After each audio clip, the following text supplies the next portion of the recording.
Ichki ishlar organlari tizimida xizmat qiluvchi kadrlarning kasbiy salohiyati va ma'naviy tayyorgarligi jamiyatda qonun ustuvorligi hamda fuqarolar xavfsizligini ta'minlashda muhim ahamiyat kasb etadi.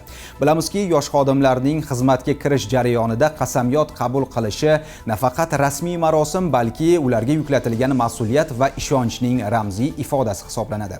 Ana shunday muhim tadbirlardan biri O'zbekiston Respublikasi Ichki ishlar vazirligi Malaka oshirish institutida bo'lib o'tdi. Jarayon haqida batafsil navbatdagi lavhamizdan bilib olishingiz mumkin.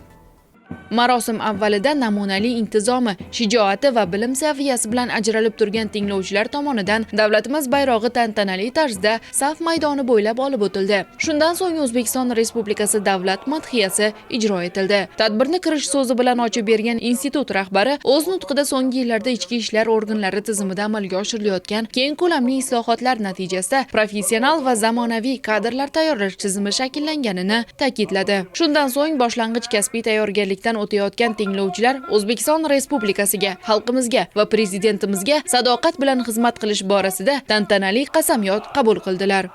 Juda ham hayajonli lahzalarga boy bo'ldi. Ayniqsa ota-onamiz, yaqinlarimizni ko'rib, ko'zlarimizga quvonch yoshlari keldi hattoki. Bu bizning hayotimizda butun umrga unutilmas voqea va hayajonga to'la voqelikka aylandi. Kelajakda prezidentimizga, xalqimizga va yurtdoshlarimizga sadoqat bilan xizmat qilishni o'z maqsadimiz sifatida, oliy burchimiz sifatida belgilab oldik. Bir oylik kasbiy tayyorgarlik kursini o'tadik.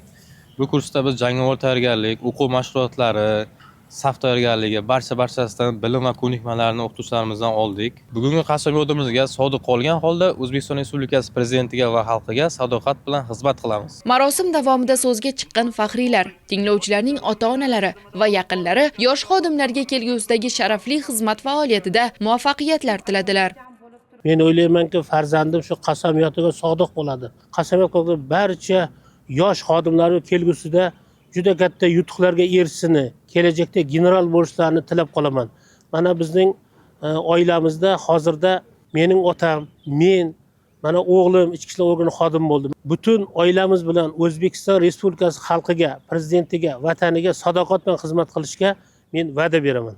Shuningdek, 14-yanvar Vatan himoyachilar kuni munosabati bilan institutda ochiq eshiklar kuni tadbiri ham o'tkazildi. Unda tinglovchilarning ota-onalari, aka-ukalari, yaqinlari hamda Bektemir tumanidagi bir qator umumta'lim maktablari o'quvchilari ishtirok etdi.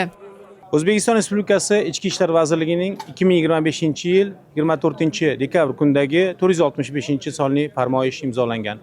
Ushbu farmoyish bo'yicha O'zbekiston Respublikasida qurolli kuchlarning tashkil etilganining 34 yilligini munosib kutib olish maqsadida Ichki ishlar vazirligi Malaka oshirish institutida ochiq eshiklar kuni tashkil etildi. Mehmonlarimizga Ichki ishlar vazirligidagi mavjud maxsus vositalar, o'q-otar qurollar va maxsus texnikalar bo'yicha ko'rgazmali amaliy o'quv mashg'uloti olib borilmoqda. Mazkur tadbirlar ichki ishlar organlari tizimiga qadam qo'yayotgan yosh kadrlarning mas'uliyatini yanada oshirish, ularda vatanparvarlik va sadoqat tuyg'ularini mustahkamlashga xizmat qiladi. Tinglovchilar o'z qasamyotlariga sodiq qolgan holda kelgusida xalq va davlat manfaatlari yo'lida fidokorona xizmat qilishlariga ishonch bildiramiz hamda ularning kelajakdagi faoliyatiga omad va zafarlar tilaymiz.